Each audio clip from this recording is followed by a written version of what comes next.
Estamos começando mais um Podcachu, o podcast que é de cachoeiras pro cachoeirense. E hoje a gente está aqui com Alexandre Farias. Farias não, Freitas. Freitas. Ainda bem que não falou Alexandre frota, né? Freitas. Porque. Porra, que aí é complicado. Aí a audiência estoura, né? Não? Não, já me chamaram de Aí Alexandre sim, Frota. Eu já. falo, porra. Caraca, é sacanagem. Aí complica bastante.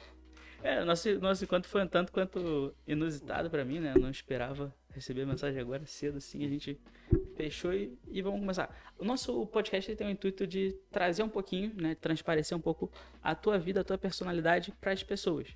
Então esse tem sido o principal viés, né? E trazendo um pouco de um lado certo até motivacional para os jovens e para as pessoas de Cachoeiras, né? Hoje a gente tem um público pequeno, mas muito engajado, muito bacana, que ajuda a gente pra caramba. E começa, cara, contando um pouquinho da sua jornada de nascer em Brasília e parar no Rio Novo. Como é que foi Bom, essa mudança? a minha família, por parte de pai, é lá de Brasília, né? Uhum. Mas a minha família, por parte de mãe, é toda aqui do estado do Rio. Quando minha mãe me teve, ela foi pra Brasília, me teve lá, ferrou meu RG, já que eu não posso dizer que eu sou carioca, né? De nascença, só de coração. Mas com 1 ano de idade ela voltou para Tijuca e fui criado lá praticamente mais de 39 anos. Entendi. Então, eu sou tijucano, vivi a minha vida inteira lá. Morei nos Estados Unidos também, morei em Brasília também quando eu fui fazer minha pós-graduação. Mas fora isso, morei todo o resto da minha vida, dos meus 40 anos, já quase 41, na cidade do Rio de Janeiro. Maneiro, cara. Super. Sim, tô. Então nem lembra de Brasília, só Não, depois, não, só na quando pós. criança Aham, não. sim. Era um bebê, Só um enfim. bebezinho. E a minha mãe voltou. A Tranquilo. gente ia eventualmente para Brasília para visitar os tios, né? Os tios e Aham, primos. Primas, principalmente, tem bastante prima, que é entendi. onde eu sou muito ligado. Tem uma prima que é como se fosse minha irmã lá de Brasília, Luciana. Minha tia, a irmã mais caçula, né? A irmã caçula da família do meu pai, que são 9 irmãos. Sim. E a minha tia é uma referência, né? Eu que fui criado por mulheres. Então, meu pai desapareceu quando eu tinha 9 anos, reapareceu 19 anos depois. E basicamente todas as referências de arrimo de família que eu tenho são mulheres, que é a minha mãe, minha avó por parte de mãe, a minha avó por Aham. parte de pai também era uma referência, mas a gente era muito distante. A minha tia e a Rosângela, que trabalhava lá em casa. Então, são as 4 mulheres que mais foram presentes na minha vida, né? Saquei, cara. Maneiro. É, assim, E depois, de- com exceção minha ex-mulher e agora minha filha, né? Que é a coisa mais importante da minha vida. vai mudando as prioridades. É, assim, você escolheu fazer advocacia por qual motivo? Eu já trabalhei com um monte de coisa, né? O Aham. meu primeiro trabalho foi como segurança da noitada do Tijuca Tênis Clube. Eu tinha 17 anos, treinava Vale Tudo, com o Cafu, que inclusive foi assassinado lá no Rio. Mas era um cara sensacional, super gente boa e que dava aula de Vale Tudo pra mim. E aí ele me colocou nesse bico aí, eu fui fazer meu primeiro trabalho remunerado foi como segurança do Tijuca Tênis Clube numa boate que tinha lá, né, na noitada. Saquei. Mas aí eu já trabalhei de tudo, né? Já nos Estados Unidos eu vendi brinquedo, vendi bijuteria, trabalhei de bartender, fui modelo 10 anos, já trabalhei de ajudante de eletricista, de encanador, enfim, um monte de coisa. Obviamente, graças à estrutura familiar que eu tinha o conforto de que caso eu não trabalhasse, eu sabia que ia sempre ter comida em casa, então Uhum. nunca passei fome na vida. Todo mundo passa suas dificuldades, mas fome, assim, a perspectiva de estar na miséria, isso aí nunca fez parte da minha vida e graças à estrutura da minha avó, da minha mãe, enfim, Uhum. sempre foram pessoas muito bem-sucedidas no que elas faziam. Mas isso, obviamente, não era desculpa para não conhecer o mercado de trabalho. Então a gente sempre trabalhou com tudo, sempre gostou. Eu fiz, como eu falei, durante a minha faculdade eu trabalhava como modelo, então, pô, ficava lá 12 horas trabalhando em evento, ou então como top waiter, gravava comercial também pra caramba. Então eu fazia de tudo um pouco, né? Eu gostava de ganhar dinheiro por conta do meu esforço. E nos Estados Unidos foi a mesma coisa. Quando eu tranquei a faculdade, tá no meio do período, no meio da faculdade, mais ou menos, com 24 anos, tranquei a faculdade, fui curtir lá nos Estados Unidos. Aí o dinheiro acabou, e aí eu comecei a trabalhar, né? Curti um Aham. pouco e comecei a trabalhar de tudo também. Eu falei, pô, aqui eu vou trabalhar de tudo quanto é coisa possível e imaginável. Aí foi lá que eu trabalhei como ajudante de encanador, como ajudante de eletricista, limpei escritório, Uhum. enfim, trabalhei como busboy, que é o cara que limpa, né, dentro das Uhum. boates, você limpa as mesas e tal, boate em restaurante. Trabalhei como bartender em noitada, eventos, um restaurante japonês. Nossa, a gente fez de tudo um pouco. O importante é não ficar parado, né? Multitarefa pra cacete, né? É, Multitarefa demais. Pô, é ex- maneiro. Sim, exatamente. essa história de trabalhar pra caraca é um ponto bom pra caramba. Aí eu terminei a Sim. faculdade, na época eu fiz a faculdade de Direito pensando em ser delegado de polícia. Aham. Aí estava fazendo concurso, como quase todo brasileiro de classe média, né? O classe média baixa, classe média alta. É impressionante. O Estado tem essa capacidade de ficar atraindo pessoas para fazer concurso por conta da estabilidade e da comodidade, que, na minha opinião, é péssimo para o país. Uhum. Quando o Estado é o maior empregador, isso é muito ruim para um país. Porque você perde em inovação, né? As pessoas, os Uhum. talentos, as mentes brilhantes, ao invés de correrem risco dentro do mercado de trabalho, dentro do livre mercado, acabam optando por fazer um concurso, ficar no estado, ficar trabalhando em alguma coisa burocrática, né? Sim. E até o serviço público perde um pouco, porque quando o serviço público não é capaz de atrair os vocacionados, e Uhum. a gente sabe que o Estado tem a capacidade extraordinária de atrair maluco, vagabundo e filho da puta, você acaba perdendo os vocacionados, né? Uhum. Poucas pessoas vocacionadas para a atividade pública acabam indo para o Estado, porque o Estado dá uma comodidade muito grande. O cara se dá ao luxo de, o primeiro dia da posse dele, ser o primeiro dia da sua aposentadoria, porque é muito difícil você demitir um agente Uhum. público, né? Entendi. Então, isso é muito ruim para o Estado e para a sociedade. O ideal seria que a gente fomentasse a inovação, fomentasse a disposição das pessoas correrem risco, correrem atrás do sucesso, para que a sociedade se desenvolva, né? Perfeito, cara. Sim, como é que você já se posiciona bastante bem fortemente, né, nos seus pontos em política, né, já abrindo esse ponto.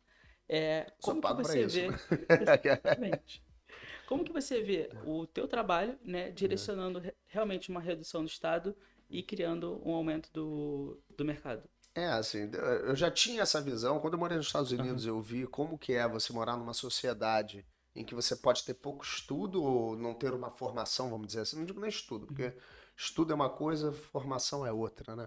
Você pode, Sim. hoje a verdade é que a educação, a formação, ela está disponível. Basta você ter curiosidade suficiente para buscar aquilo que vai melhorar a tua vida, vai te dar as ferramentas de conhecimento para que você realize as tarefas que vão te dar algum retorno.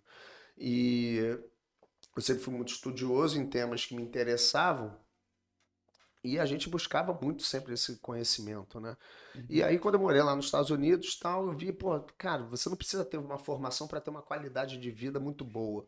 Pô, eu ia trabalhar como bartender e voltava para casa com US$ 700 no bolso, com US$ 500 no bolso.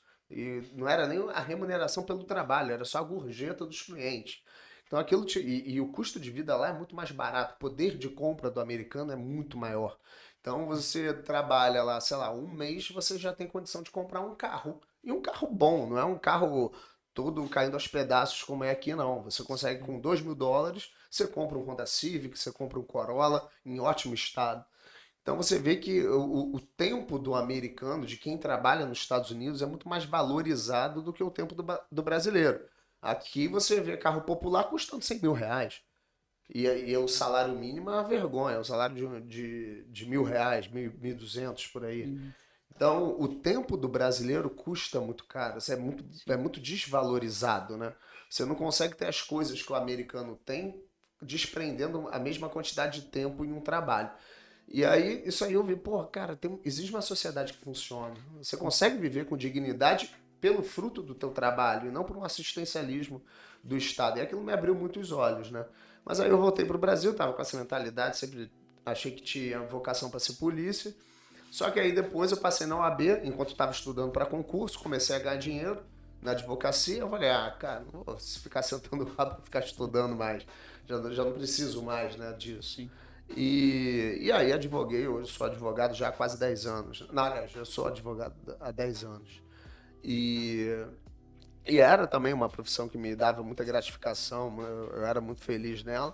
Só que aí também com o tempo eu fui perdendo a paciência de tratar com o juiz, que no fundo, no fim das contas é mais um servidor público. E como qualquer carreira, acaba ao longo do tempo fazendo com que muitos não trabalhem, muitos não atendam ao público. E isso eu sou muito crítico no meu discurso, que é a precariedade do serviço, da prestação do serviço judiciário. Ele é muito ruim, ele é muito mal prestado aqui no Brasil. Obviamente que temos juízes muito dedicados, que atendem bem os advogados, que atendem bem a população, mas a gente tem também, como em qualquer profissão, juízes que são péssimos, que não gostam de trabalhar, que colocam tudo para a assessoria fazer e muitas vezes fazem mal. E o problema todo é que dentro do Tribunal de Justiça você não tem um sistema de correição desses juízes, porque eles gozam de vitaliciedade. Então, para você chutar um juiz, o cara tem que fazer muita bobagem. A gente pega, por exemplo, um caso emblemático, que é aquele do Eike Batista, em que o juiz estava sendo investigado por ter furtado euro e dólar dos cofres da própria vara, em investigações, em processos envolvendo tráfico de drogas, e o cara tinha roubado esse dinheiro, o cara estava sendo investigado por isso, mas não aconteceu nada.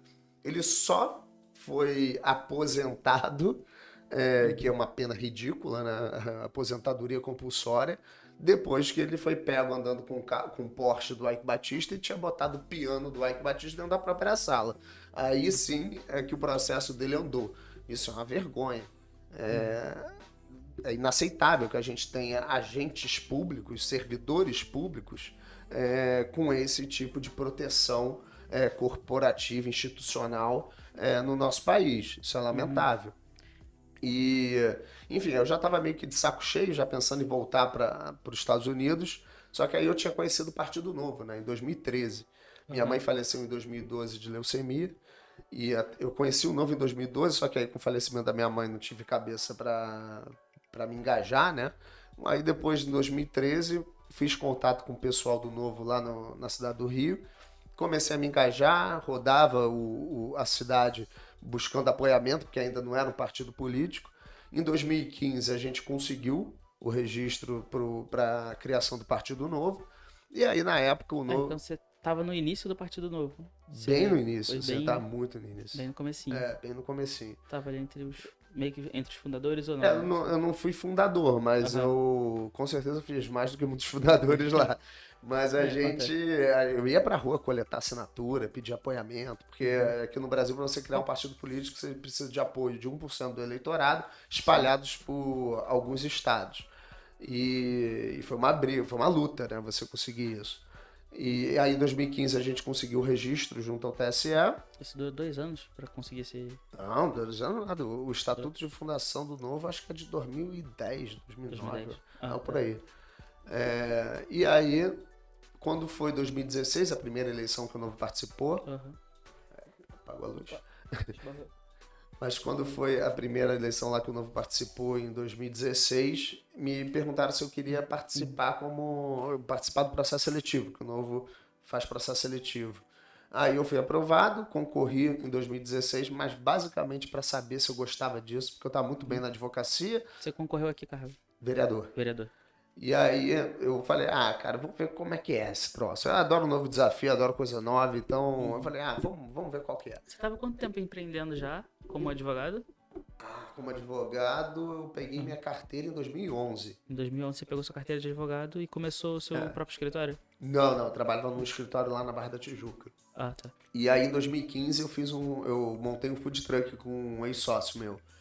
E aí, enfim, e um dos motivos também que me fez pensar em entrar para a política foi porque eu participei da primeira licitação que o Eduardo Paes, que era prefeito na época, em 2015, ele abriu uma licitação para os food trucks operarem na rua, né, com licença e tal. Sim. E aí, hoje a licença é feita de forma diferente, não teve processo licitatório. Você chega lá na prefeitura, faz um pedido para operar com food truck na rua, eles dão. E aí você fica fixo num ponto. Mas o Eduardo Paes, lá na época, a prefeitura tinha desenhado junto com a Rio Tour um modelo horroroso de trabalho. E aí no dia da licitação eu falei, gente, olha só, isso aqui não vai funcionar. As pessoas não vão conseguir trabalhar. O modelo que vocês desenharam, vocês não permitem fidelizar a clientela, vocês obrigam os caras a ficarem rodando a cidade todos os dias e não vai ter como você fidelizar a clientela. Não deu outra, porque aí tinha food truck que não ia, porque o ponto era desinteressante, aí o cara tinha um evento, não sei o que, não deu certo. E até no dia a menina falou, bem debochada, falou, na próxima a gente chama para participar da elaboração do edital. Eu falei, desgraça, é mesmo? Aí, em 2016 eu participei, encontrei uma vocação que eu não sabia que eu tinha, Uhum. Fiquei totalmente apaixonado pela política, e hoje a política, na minha opinião, é o que te dá o maior senso de satisfação, de realização, e fiquei completamente viciado, né? Então, em 2016 eu falei, pô, gostei disso, quero isso pra minha vida. E aí em 2018 eu falei, pô, vou ser eleito deputado estadual. Aí, por acaso, o Paulo Ganimi estava voltando, e eu conheço o Paulo desde os meus 9 anos de idade, só que aí também a família dele, ele é primo de um amigo meu que morava no meu prédio lá na Tijuca, né? E aí quando eu era pirralho eu ia jogar videogame lá na casa dele. E aí, mas por acaso, a mãe dele se mudou para Barra da Tijuca, a gente perdeu o contato, nunca mais se viu. E aí ele tinha acabado de voltar para o Brasil, ele estava morando nos Estados Unidos, ele era executivo da Michelin, e falou, vou voltar para o Brasil para ser deputado federal. E aí, por acaso, a gente se reencontrou, depois de décadas, né? A gente se reencontrou num evento do Novo, lá no Meyer. Aí ele falou, pô, aí eu reconheci ele não me reconheceu na época. Aí eu falei, não, pô, sou amigo do Eduardo, Duda, que morava ali no final da Uruguai e tal. Ele, porra, que legal, não sei o quê. E aí a gente voltou a ter contato e a gente fez uma dobradinha muito forte, né? Foi a dobrada mais intensa que o Novo teve. E aí ele Então conseguiu. foi ele que te abraçou pra política Na como... verdade, eu abracei ele, né? Porque eu já tinha vindo em 2016, ele falou, Sim, porra, tu veio em entendi. 2016, eu tava morando... Você que incentivou ele. E quem te abraçou pra essa primeira entrada sua como vereador?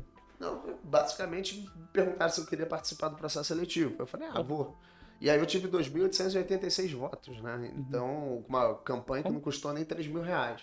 E aí eu fui o terceiro mais votado, só que aí a segunda mais votada saiu do partido logo depois da eleição, e aí eu fiquei como primeiro suplente do Leandro Lira. Uhum. E aí, quando eu reencontrei com o Paulo, ele falou, pô, eu vou vir deputado federal. Eu falei, pô, vou vir estadual. E aí a gente fechou essa dobrada e conseguimos nos eleger. Ele se elegeu deputado federal e eu estadual. E desde então a gente vem fazendo bastante coisa lá na LERJ, né? Bacana. Como que você fez pra conseguir quase 3 mil votos, assim, com um baixo investimento e... Indo pra rua e falando com as pessoas, assim. Sim. Eu gosto muito do contato com as pessoas. Eu gosto de ir lá, obviamente me vender, porque na verdade todo mundo é vendedor, né? Você sempre tá vendendo alguma coisa. Sim. Ou você tá vendendo uma ideia, você tá vendendo um produto, ou você tá vendendo uma personalidade. E eu adorava ir pra rua falar para as pessoas do meu projeto, das minhas vontades de realização na vida pública. E eu acho que vida pública tem que ser vocação. E eu só entrei para a vida pública porque eu de fato enxerguei uma vocação em mim para a política, né? Porque se eu não quisesse, eu estava muito bem na iniciativa privada. A política ela traz muito mais transtornos do que comodidade. Por exemplo, na pandemia eu fiquei agoniado assim, com o que eu via, o que o Estado, aí Estado eu digo o poder público, né? O que o poder público estava fazendo com a população, aquilo me deu uma agonia gigantesca. A Covid já ia ser muito ruim, mas a atuação dos agentes públicos na pandemia foi horrorosa. Eu denunciei 9 contratos de superfaturamento, que ia desde cesta básica até compra de respirador. Fiscalizei vários hospitais e vi a quantidade de dinheiro que foi jogado no lixo. E não faltou dinheiro para o combate à pandemia. O que faltou foi gestão pública. O que faltou foi responsabilidade. O que faltou foi honestidade das pessoas. E principalmente faltou treinamento, responsabilidade do treinamento dos agentes de saúde com a população. Você tinha médicos, dermatologistas que não foram treinados para o intensivo, não eram intensivistas. As pessoas não sabiam entubar um paciente.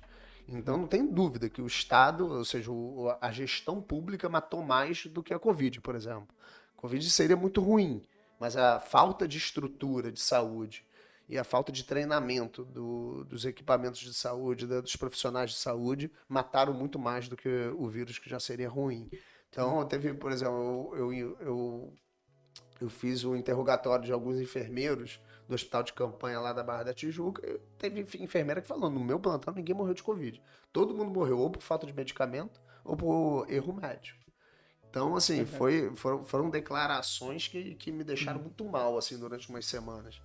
E aquilo me deu uma agonia muito grande. E você, como deputado, o que você pode fazer nesse sentido?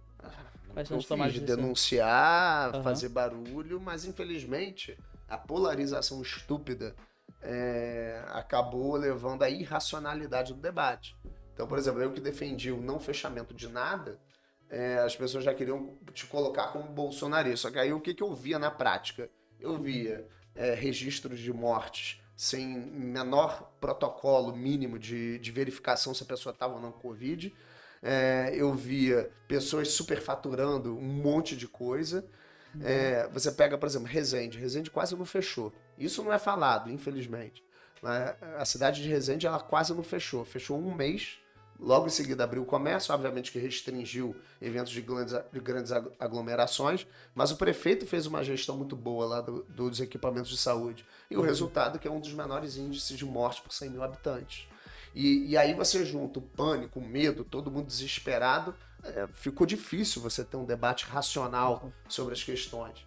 Porque se você não era totalmente restritivo, você era negacionista. Se você era absurdamente irresponsável, enfim.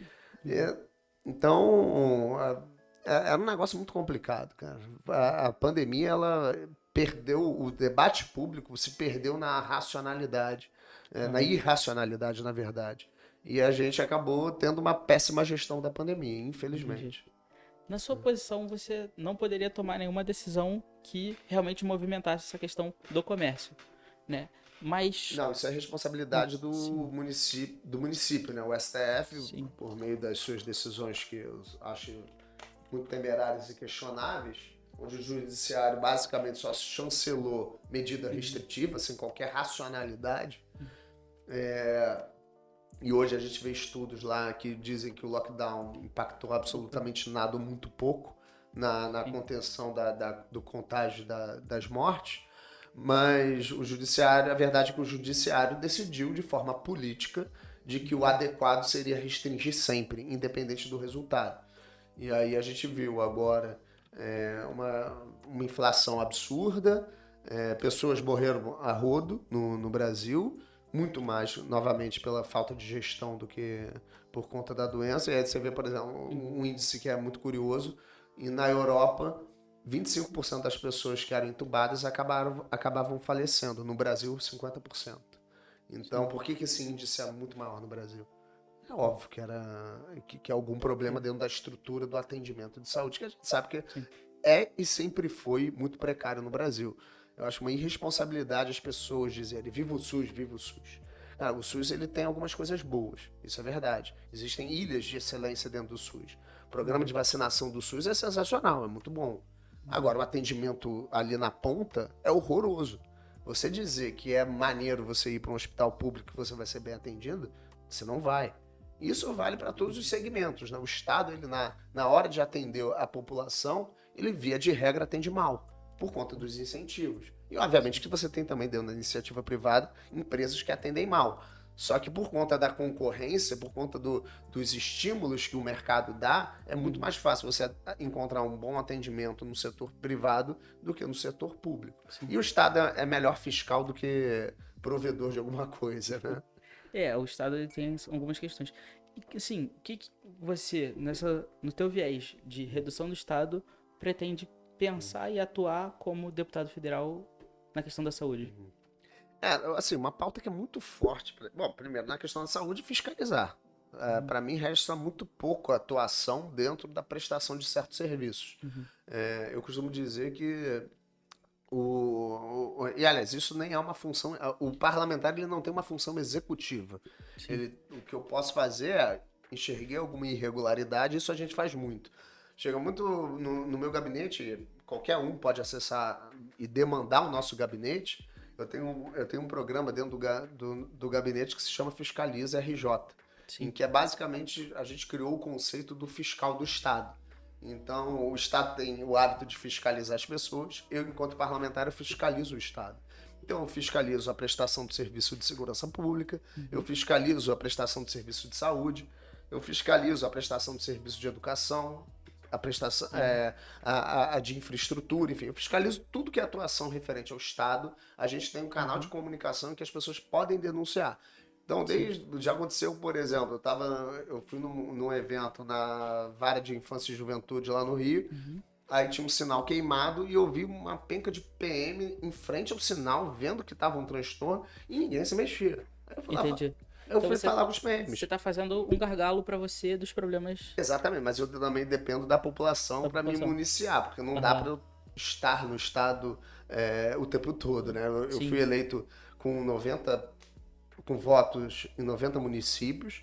A gente Uhum. roda muito o estado, tanto é que a gente está aqui em Cachoeiro, mas a gente já foi em diversos outros municípios, a gente já rodou bastante. Mas com a internet ela trouxe uma facilidade, né? Hoje não Trouxe. existe mais aquela desculpa de que o político só aparece de 4 em 4 anos. Com a É, o cara. internet o político tem que estar sempre Agora o presente. cara tem que estar todo dia. Todo dia Exatamente. E sendo sempre visto. presente. Porque assim, as Sim. pessoas ela têm a liberdade de entrar em contato pelo meu WhatsApp.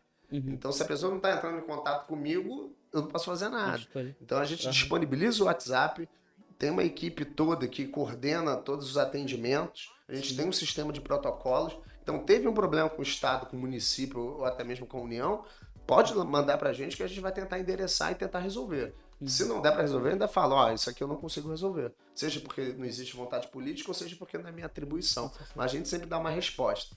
Mas aí, voltando à questão da saúde. Então, assim, Isso. enquanto fiscal da atividade executiva, do executivo, eu Uhum. posso ver aonde que estão os gargalos, aonde que estão os problemas no atendimento. Só que a gente não tenta se limitar a resolver o problema da pessoa. A gente tenta entender o porquê que aquela pessoa está sendo mal atendida. Então, chega uma demanda de um determinado CPF qualquer. E a gente dá a mesma atenção para todo mundo. Por exemplo, a Lorena, que me acompanha, ela falou lá que estava tendo um problema com a Guarda Municipal do Rio de Janeiro. Ela falou, pô, mas eu não queria encher o saco de vocês só porque eu tenho entrada com vocês. Aí eu falei, Lorena, eu faço isso para todo mundo. Independente se é você que é uma grande apoiadora ou se é uma pessoa que eu nunca vi na vida.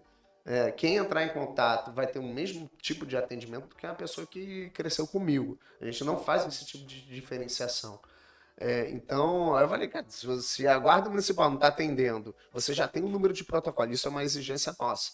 Que a Aham. única, a única exigência que a gente faz no contato tá, beleza, você tentou resolver teu problema junto ao executivo? Falou, não, nunca tentei, mas eu preciso de ajuda. Eu falei, não, meu amigo, olha só, eu não sou despachante, o que eu Aham. sou é fiscal. Então, assim, aí a gente leva isso muito a sério. Eu não sou despachante. Então, o despachante é aquele lá, você me procura, eu vou lá e resolvo. Entendi. O fiscal é diferente. Você procurou o ente que eu fiscalizo, tem Uhum. lá a tua tentativa e, por não conseguiu resolver, eu falo, opa, olha só, por que aqui não está funcionando? Isso aí é a minha função enquanto parlamentar.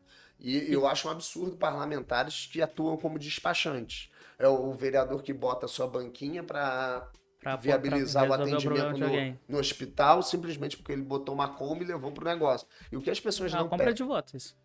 Eu Quase. digo compra de Não, voto, mas mas na assim, minha é uma opinião, tentativa de. eu não diria compra de É uma voto. tentativa de conquista de uma pessoa que ele tá Mas resolvendo. eu acho Usando a que influência que não. Mas eu acho que é de uma forma errada. E o que a população tem que ter em mente é que esse tipo de pessoa, o que elege ele é a fila. O vereador que se elege porque ele tem o poder junto ao executivo de ser um despachante e que ele sabe que ele vai resolver aquela fila, o que acontece se a fila acaba? Então, o que as pessoas têm que ter consciência é justamente isso. Qual o incentivo que eu estou dando para o meu político? E a gente não pode esquecer que o político ele é como qualquer relação interpessoal. A gente é movido por incentivos. Então, se a população valoriza o populismo, valoriza a fila, ou seja, eu chegar para o vereador e falar, meu amigo, eu nem fui no hospital, mas eu estou precisando fazer não sei o quê. Resolve aí para mim? Você Aham. acaba dizendo para ele, ó, se essa fila deixar de existir, você não se elege mais, meu amigo. Então, isso é muito ruim, porque aí a tua fila você vai ficar sempre dependente desse político, o que é diferente da minha atuação. Eu chego lá, vou dar uma porrada no executivo e eu não estou pedindo favor. Eu não ligo para um prefeito, para um governador e falo, pô, cara, tem como atender o fulano aqui para mim, por favor? Ele é meu apoiador, então ele me procurou? Não. Vem cá, tem esse número de protocolo, por que ele não está funcionando? E se você não tomar uma atitude em cima dessa ineficiência do Estado, eu vou buscar uma improbidade. Eu vou buscar uma responsabilização criminal. Porque a partir do momento que você encontra agente público, tem conhecimento de uma falha e cai omisso em cima dessa falha, você que tem o dever de ofício, de atuar dentro dos problemas em que você tem conhecimento, e o agente público ele não tem o direito de fechar o olho e dizer que não viu. O agente público, enquanto detentor de uma função pública, ele tem a obrigação de agir. Da mesma forma, o policial, a menos que ele esteja correndo um risco de vida muito iminente, de uma desproporção, ele não pode simplesmente falar, não, tô na minha hora de almoço, eu não posso trabalhar. Não todo sei. Não, cara, o policial é 24 horas por dia. Então, se ocorreu um crime e ele tem condições de atuar, se ele não atua, ele comete prevaricação. A mesma forma, o secretário de governo. Se eu chego pro secretário de governo e falo, tá tendo um problema aqui, você precisa corrigir, e ele não corrige, ele comete prevaricação. Então, esse tipo de atuação, eu não peço favor pro executivo. Porque eu chego pro executivo e falo, tem esse problema. Se o cara não resolve, eu vou processar ele, vou provocar o Ministério Público, vou provocar o Judiciário. Tanto é que já fiz isso bastantes vezes. Então, se você botar meu nome lá no Ministério Público, no 3J, você vai ver que eu sou autor de um monte de coisa. E justamente por isso. Então, no final das contas, as pessoas respeitam esse tipo de mandato. Seja por medo, seja por competência técnica. Mas uma coisa eu não vou me eleger por conta de uma fila de hospital. O que eu pretendo me eleger é por prestar, me reeleger sempre, né? Prestando um bom serviço para a população. E as pessoas, elas deveriam olhar para o político dessa forma. Falar, qual que é o incentivo que eu estou dando para esse cara? É a mesma coisa da compra de votos. Cara, se tem uma coisa que... As pessoas podem reclamar muito da política, mas se tem uma coisa que o parlamento é representativo, tá? Lá você encontra de tudo. Você encontra todo o extrato do Rio de Janeiro, você encontra lá. Você encontra o cara do interior, você encontra o miliciano, você encontra o cachaceiro, encontra tudo.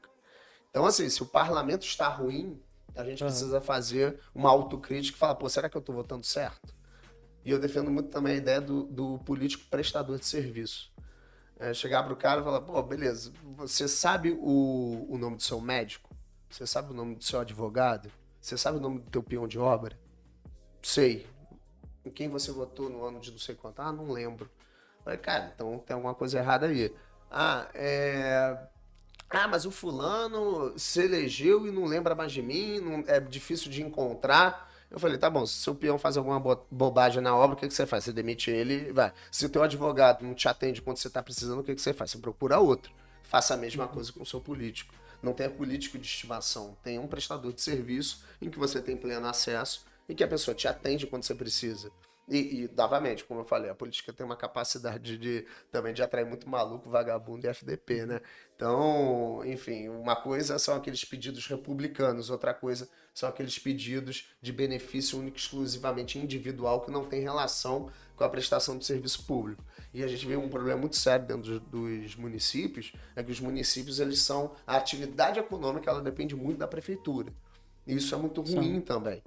Porque, primeiro, o município ele não tira dinheiro do nada, né? Ele tira dinheiro das pessoas, através dos impostos. E aí, se todo município está dentro todo município, toda a geração de riqueza, de dinheiro, né? Não digo nem de riqueza, porque o Estado não gera riqueza, mas toda a geração de dinheiro está dentro da estrutura burocrática, do estamento burocrático da prefeitura, isso é péssimo para a economia, isso é péssimo para o desenvolvimento da cidade. Você vai ter ali uma economia muito pobre, muito baixa, né, de desenvolvimento, de inovação. Porque as pessoas precisam ter liberdade para poder se desenvolverem, né? E quando você tem... O que eu procuro no meu prefeito? Eu procuro emprego. Cara, tá errado isso. Essa relação é muito ruim. Porque aí o prefeito vai inchar cada vez mais a máquina para conseguir apoio, vai empregar, 90% das pessoas do município, e esse município não vai ter saúde, não vai ter educação, não vai ter segurança, porque o orçamento ele não é um saco sem fundo. Não, exatamente. Como que você vê que, assim, que a prefeitura, né, de cada município pode atuar para fazer isso acontecer? Quanto menos empregado público tiver, quanto menos agente público tiver, melhor. Porque assim, o que a gente tem que pensar? Se eu tenho R$4.000, eu vou gastar esses 4 mil de dinheiro público pagando o salário de alguém, ou eu vou gastar esses 4 mil investindo na saúde, investindo na segurança, investindo na educação? Como que eu vou investir esses 4 mil reais? E aí de 4 mil em 4 mil você vê aonde vai, né? Sim. E às vezes nem chega nisso. O que a gente vê nos municípios do estado do Rio é, primeiro, uma baixa qualidade técnica dos secretários e dos agentes da prefeitura. A equipe que Quem bota tudo para rodar, né? Então, assim, existe uma baixíssima capacidade técnica. Obviamente que existem exceções. Volta e meia a gente vai num município pequeno e encontra um secretário de desenvolvimento econômico extraordinário.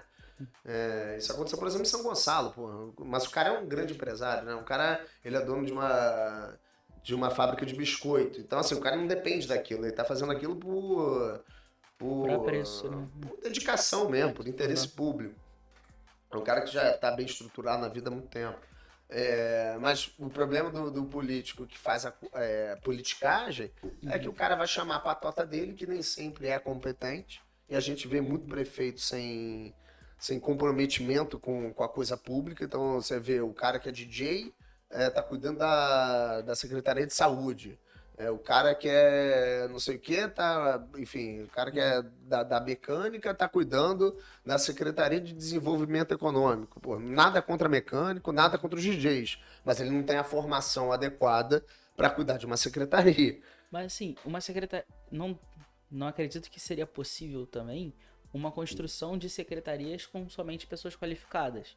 Que são tantas vagas hoje no Brasil que não sei se as pessoas qualificadas teriam predisposição a se candidatar a essas vagas. Como Sim, que existe seria problema de uma remuneração, solução né? intermediária, né? Cara, Qual que poderia ser uma solução intermediária para esse caso? sei lá, cara, assim, eu sou muito crítico com o modelo federativo que a gente tem, né? Aham. Eu acho que existem municípios que não deveriam existir em termos de estrutura burocrática.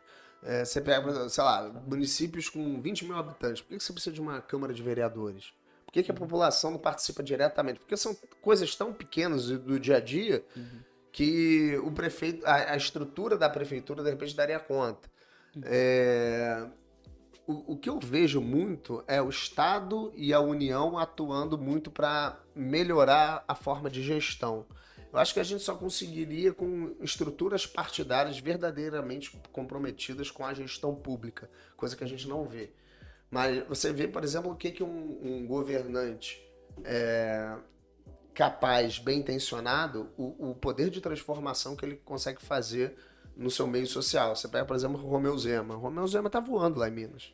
É o estado que mais cresce, é o estado que mais gera emprego, é o segundo estado mais transparente e a coisa vai evoluindo. E olha que ele pegou uma terra arrasada do PT, né? O Pimentel, o antigo governador de Minas Gerais, ele largou o governo do estado, deixando todos os servidores públicos devedores. Então, o empréstimo consignado, o dinheiro do empréstimo consignado que o governo do estado deveria direcionar para as financeiras, ele não repassava. Assim como ele também não repassava o dinheiro de ICMS, que é direito dos municípios.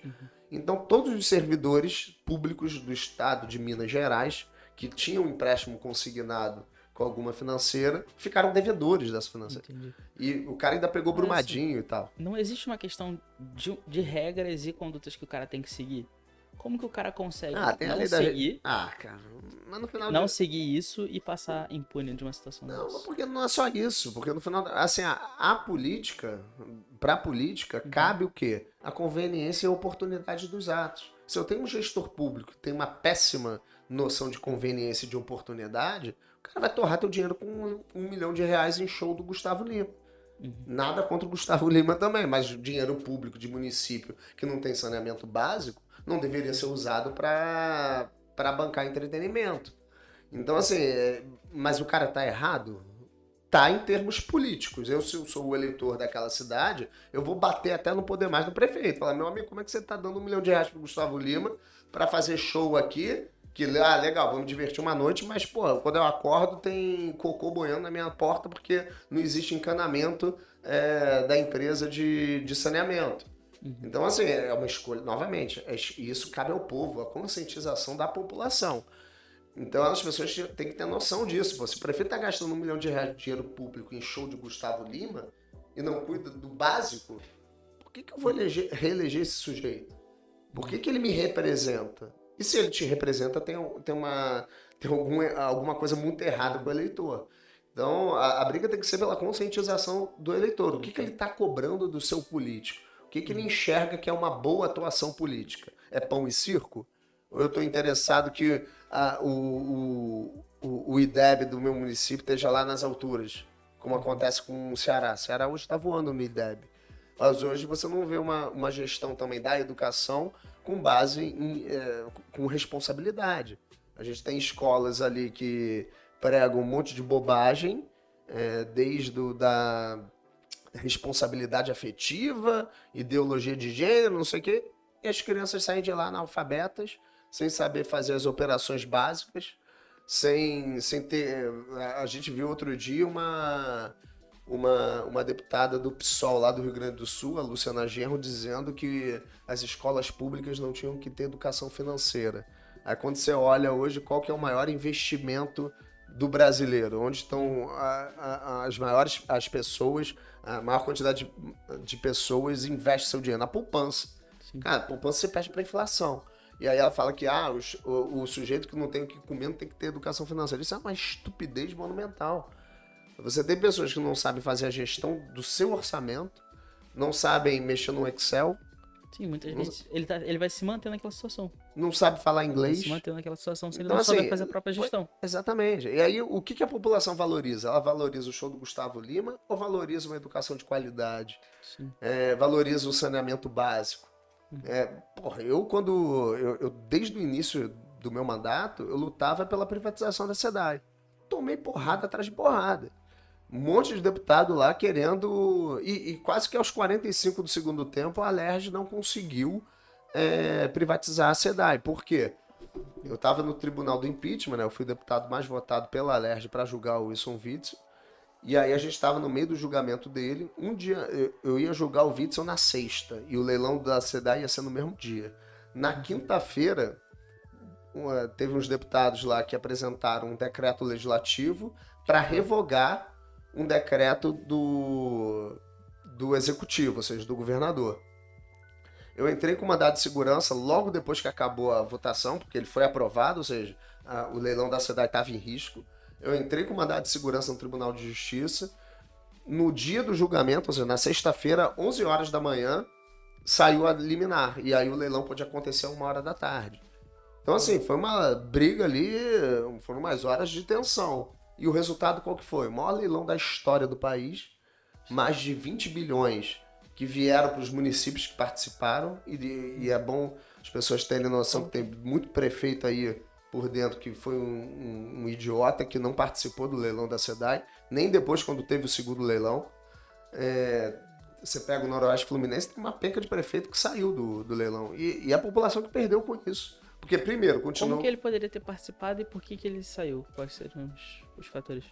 Pior, já estava certo de participar. Só que eu acho que tem uns prefeitos que são meio idiotas que acham que podem mais do que podem, realmente. Uhum. Então você pega lá um prefeito de Bom Jesus de Itabapoana, um município com 20 habitantes. O cara não tem capacidade técnica para fazer um projeto de concessão. O cara foi na onda de Itaperuna. Itaperuna é um município maior, né? É conhecido como a capital do Noroeste.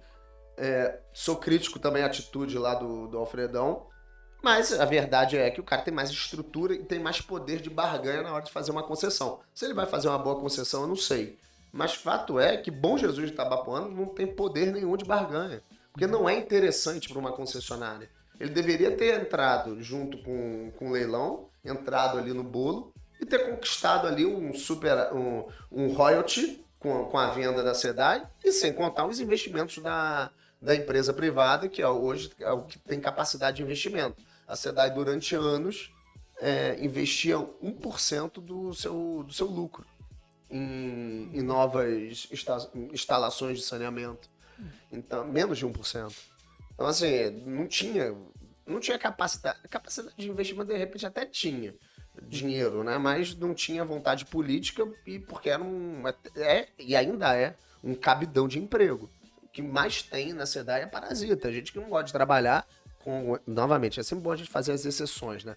Obviamente que na cidade tem gente boa querendo trabalhar e fazer alguma coisa. Só que até essas pessoas, ao longo do tempo, elas vão sendo desestimuladas porque é parasita. Porque o parasita no serviço público, ele tem uma zona de conforto muito boa, né? Porque se eu não fizer nada, eu não vou ser demitido, porque é muito difícil demitir um serviço público. E vou continuar ganhando ali meu dinheiro, até porque toda a lógica de evolução salarial do serviço público vai no sentido da antiguidade, não do mérito. Então, se eu ficar aqui sem fazer nada, daqui a 20 anos eu tô ganhando mais. E aí, imagina você do lado, porra, acabei de chegar no serviço público, tô ali engajado, quero fazer, tenho vocação para ser servidor, e essa palavra é muito forte, servidor público. O cara tá ali para servir.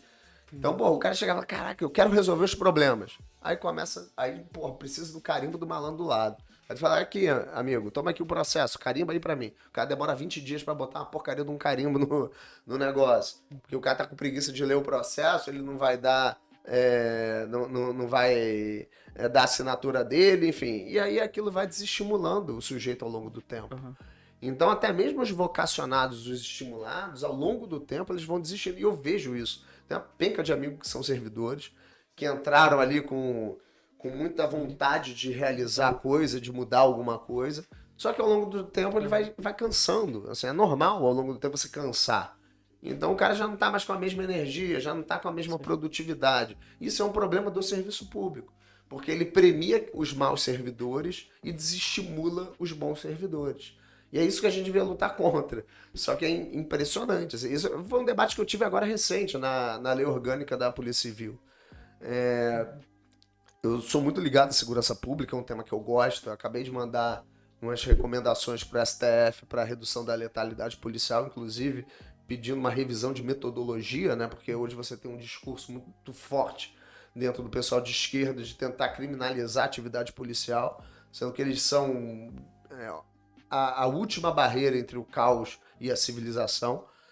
As pessoas acham que tem bandido bonzinho aqui no Rio. Cara, a gente tem pessoas sanguinárias que arrancam coração para dar exemplo, que decapitam pessoas. Assim, é um negócio surreal. Se eu publicasse tudo que eu já recebi do que a milícia, o narcotráfico já fez com outras pessoas, o pessoal ia ficar estarrecido. Você pega aquela operação do Jacarezinho, teve início na vara da infância e juventude. Por quê? Os traficantes do Jacarezinho estavam... Jacarezinho não, de Manguinhos. De Manguinhos ou de Jacarezinho? Qual foi o... Não, foi do Jacarezinho. Não, foi do Jacarezinho. Os traficantes do Jacarezinho estavam pegando as menininhas bonitinhas. Tinha menininha bonitinha lá na favela. O traficante gostava dela e sequestrava a menina. E o pai não podia fazer nada, porque senão ia ser morto. Começou com esse tipo de denúncia. Imagina você, um pai de família, ver o traficante querendo sequestrar tua filha para virar escrava sexual dele. Então é esse tipo de gente que a gente está lidando. São pessoas que não têm menor comprometimento com a civilidade. E aí você vê a esquerda dizendo que prisão não resolve, que não adianta prender porque eles são vítimas da sociedade. Vítima da sociedade é um cacete, porque a criminalidade ela não está necessariamente ligada à miséria. Você dizer que a miséria é o motor da criminalidade é uma puta sacanagem com a maioria dos favelados, das pessoas pobres, que optam por não cometer crime. A criminalidade ela tem muito mais ligação com a ganância do que qualquer outra coisa. O que a gente vai diferir é o tamanho da ganância. Você pega, por exemplo, Sérgio Cabral. Sérgio Cabral precisava roubar? Não precisava.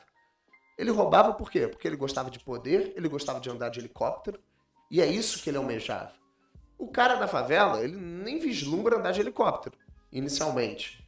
O que ele quer? O tênis do ano. Ele quer poder botar o cordãozão de ouro, tá com a arma na cintura para impressionar as menininhas. É isso que motiva o criminoso. Não é a fome, não é a necessidade. Ele não tá nem aí para necessidade. O básico, muito provavelmente, não falta para ele. Ele não tá passando fome. Principalmente na cidade do Rio de Janeiro. Pouquíssimas pessoas passam fome. Você tem mais no estado, quando você vai para a Baixada Fluminense, já é um negócio mais complicado. Mas dentro da cidade do Rio de Janeiro, poucas pessoas passam fome. Então, o que motiva a criminalidade violenta no estado, na cidade do Rio de Janeiro, é o status, é a vontade de ser alguém, de ser o bambambam da região, da comunidade, é poder imprimir medo nos outros homens que estão ali, falar, porra, não, eu que mando, se você não fizer o que eu tô mandando, eu te mato. É isso que motiva o criminoso, não é o estado de necessidade. Entendi. Assim, esses posicionamentos também trazem um pouco da questão da segurança, né? Total. Totalmente. E você se posiciona a favor e prol do armamento do civil, Sim. né? E como que você vê uma questão que eu até analisei um pouquinho, que é, hoje a gente tem mais armas na mão de civis do que na mão da polícia militar. O número total. No Brasil inteiro? Ah, Nível não, sim, mas da Polícia Militar do Rio de Janeiro. Não de todas as polícias militares. Não, assim, os dados que eu achei foram que eram de todas. De todas as polícias? Todas, Não, acho sim, das polícias difícil, porque militares. eu acho que hoje a gente tem quantos. O quê? A gente chegava a 500 mil na mão da polícia e a 600 mil na mão Já chegou do isso CPF. tudo? Pô, que bom, tomara que tenha mais. Sim, subiu, esses dados são os mais atualizados que eu Eu acho encontrei. que assim, você não Entendeu? pode. Primeiro, vamos lá. O que eu falo não é nem pró-armamento. O que eu defendo é a democratização da legítima defesa.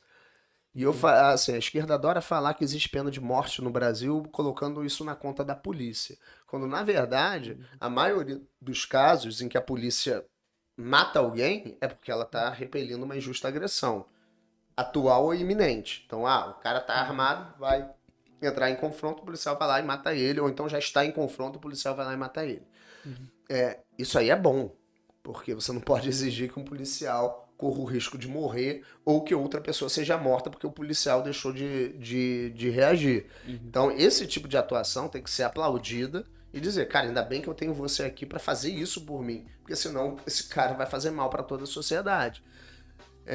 As duas penas de morte que existem no Brasil é o crime de guerra, que aí é permitido ao Estado matar por conta do crime de guerra. Em estado de sítio, né? Não, estado de guerra. Estado de guerra. Só é permitido o Estado matar quando está em guerra. Ou seja, crime de guerra, o cara pode matar o Estado. Ou então, quando um cidadão produtivo, trabalhador, se depara com um criminoso. Não entregar o celular dá pena de morte no Brasil. Tem muita gente que morre porque não entregou o celular. Ter, como eu falei, a filhinha bonitinha na favela, dá pena de morte se você não concorda que o traficante sequestre sua filha.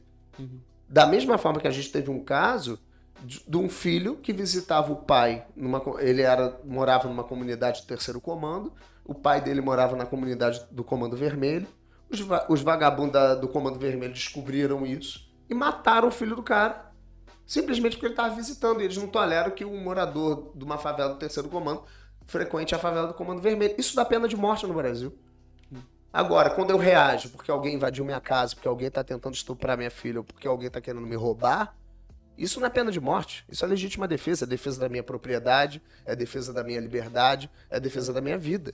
O acervo, como tá, na lei tá escrito como acervo, né? O quê? A lei dita todo o teu conjunto de propriedade de bens e coisas como acervo. Ah, sim. Então, são o que os liberais chamam de direitos naturais. Eu tenho direito à minha vida, eu tenho direito à minha liberdade e eu tenho direito à minha propriedade. E a partir do momento que eu tenho esse direito, você cria o PNA, né? O princípio da não agressão. Você não tem direito de agredir a minha vida, a minha liberdade nem a minha propriedade. Se você o fizer, eu tenho direito de reagir. Então isso aí é um princípio básico de humanidade, não é nem de questão de jurídica ou não. Eu tenho o direito de defender aquilo que é meu e eu posso reagir com os meios que eu tenho dispostos para repelir a sua agressão. E aí, meu amigo, se você tá chegando na mão comigo, eu tô com uma bazuca, eu vou dar um tiro de bazuca mesmo, porque o agressor é você, eu só tô me defendendo. E essa noção que a gente tem que ter, que uma arma de fogo, ela na verdade, ela serve para diversas coisas, é uma ferramenta como outra qualquer. Da mesma forma que você usa martelo para quebrar coisa, para martelar um prego, tem gente que usa martelo para matar. A faca, você pode fazer um sushi ou você pode enfiar no pescoço de alguém. Então, a ferramenta nunca é culpada pela ação do indivíduo, ou seja, do homem, da pessoa, né? Quem comete crimes são as pessoas, não são as ferramentas. E a arma, a mesma coisa. Se você tá lá no meio do Mato Grosso e precisa fazer um controle de praga de javali, você vai usar a arma para caçar. Se você tá no meio do mato e precisa garantir sua subsistência, você vai usar a arma para caçar. Você está usando a ferramenta da forma certa. Se você se você é um colecionador e gosta daquilo, você vai usar a arma como? Para deixar pendurado na parede e dizer, olha que bonita, essa arma de 1911. Enfim, é uma questão cultural. E se você pratica um esporte, você vai usar a arma para quê? Para acertar um alvo de papelão, um alvo de metal. E vai praticar um esporte extremamente saudável, que é o tiro prático, que é o tiro olímpico. Isso é muito bom. Inclusive é um esporte familiar. Você vê fora do Brasil crianças praticando isso. E no outro extremo você tem a legítima defesa, ou seja, a utilização da arma enquanto ferramenta de proteção, que aí vai do seu patrimônio, proteção da sua vida, proteção da sua liberdade. Então, a arma, ela é uma ferramenta extraordinária. Pode ser utilizada de forma equivocada? Pode. A gente teve um caso lá no Rio de Janeiro em que a mulher atropelou o marido e a amante que estava em cima de uma moto com um carro. E aí, vamos proibir carro porque a mulher ciumenta quis matar o marido e a amante com um veículo? Óbvio que não faz sentido a pessoa usar uma ferramenta de forma errada e a gente colocar a culpa na ferramenta. Então é essa noção que a gente precisa ter. Só que infelizmente a gente tem uma ideologia aí que vem perdurando há anos que tenta demonizar a ferramenta, ignorando que muita gente muita gente trabalhadora, muita gente produtiva, muita gente de bem já foi salva por conta de uma arma. E isso apaga todos os problemas que pessoas erradas fizeram com a utilização de uma arma de fogo? Óbvio que não. Mas o que a gente tem que fazer? Proibir a arma ou punir quem fez? Punir quem fez. Isso é óbvio, é o básico. Cara, então, a gente já tá precisando encerrar aqui nosso Eu podcast. tenho agenda lá no Rio de Janeiro. Agenda, Vai falar de segurança pública, hein? Perfeito. Então, assim, pra fechar um pouquinho, só deixa uma mensagem pro pessoal, pras pessoas que te acompanham. Se você, sim, eu acho uma mensagem que seja uma mensagem que você passaria pra todas as pessoas que elas pudessem te ouvir. Cara, a responsabilidade de mudar o mundo é de todos nós, assim. Eu acho que a política, se você é muito crítico da política, a gente precisa se conscientizar mais. Foi o que eu disse no início. As pessoas precisam se interessar mais. E a democracia representativa, ela traz um conforto para as pessoas.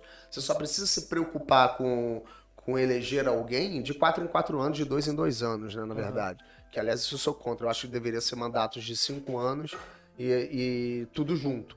Você deveria mudar o cenário político de 5 em 5 anos. Mas, enfim, não é o modelo que a gente tem. Acho que esse modelo atual é horroroso. Mas é papel do cidadão se interessar. De 2 em 2 anos, cara, pô, deixa eu ver esse cara que eu votei ano passado, 4 anos atrás. Deixa eu ver esse cara aqui, o que ele fez, o que ele não fez. E hoje as redes sociais estão aí. Cara, é muito fácil você acompanhar a pessoa em quem você votou. É muito fácil. Então, as pessoas deveriam se interessar em saber mais o que essa pessoa anda fazendo ou deixa de fazer. E eu não digo assim nas questões pessoais, não, porque no final das contas você tem que olhar o serviço que o cara presta, né? E é isso. A mensagem que eu digo é: seja mais interessado. Busque conhecer as pessoas em quem você votou no passado e se vale a pena continuar votando nelas. Porque no final das contas, se a política ninguém cai de paraquedas, tá? Na cadeira pública. Muita gente precisa apertar o confirma para colocar um mau caráter na função pública. Então, no final das contas, acaba sendo uma responsabilidade de todos nós, de quem apertou confirma, o ônus e o bônus das suas escolhas, né? Sim, perfeito, cara, perfeito. Assim, a gente tá com pouco tempo, né? Exato. Mas gostei do papo, gostei da tua história. Só pedir para as pessoas seguirem lá nossas redes sociais. Ale Freitas Depp, em tudo, TikTok, Instagram, Facebook, enfim. E YouTube também? Oi? YouTube é Parlamentando, o canal é Parlamentando. Toda a nossa rede social tem uma linguagem própria, né? Então o TikTok é mais informal, Instagram é mais institucional, enfim. Então segue lá, Ale Freitas Depp. E lembrando que eu sou pré-candidato a deputado federal, né? Hoje eu estou deputado estadual, mas sou pré-candidato a federal. Vamos ver se a gente consegue aí fazer alguma coisa, dividir nessas experiências e o que a gente entende que é necessário para a mudança do nosso país. Então sigam a gente lá. E, gente, se você tiver algum problema com o Estado, município ou União, alguma denúncia ou então alguma insatisfação da prestação do serviço público, é só entrar em contato com o WhatsApp, estão nas redes sociais, eu não vou lembrar de cabeça, mas está lá nas redes sociais, uma das primeiras coisas que você encontra, manda mensagem lá, ou se quiser tirar dúvida também, bater um papo, enfim, não tem problema. Perfeito. Tá bom? Perfeito. Então, se inscreve no canal também, deixa seu like, se inscreve no canal dele. Todas as redes sociais vão estar aqui embaixo no nosso vídeo do YouTube, vai estar tudo aqui, tudo linkado bonitinho para facilitar o acesso. E muito obrigado pela sua visita, cara. Sempre à uma honra disposição, ter aí. cara. Obrigado pelo teu tempo e a canequinha é tua, cara. Ah, é, Vai pô, levar, vai obrigado, levar. gente. Parabéns aí pelo podcast. Obrigado, cara. Obrigado. Encerramos. Valeu, pessoal que tá aí no Instagram. Tá ótimo. Obrigado aí pela caneca. Nada, cara. Pessoal, desculpa apressar aí, mas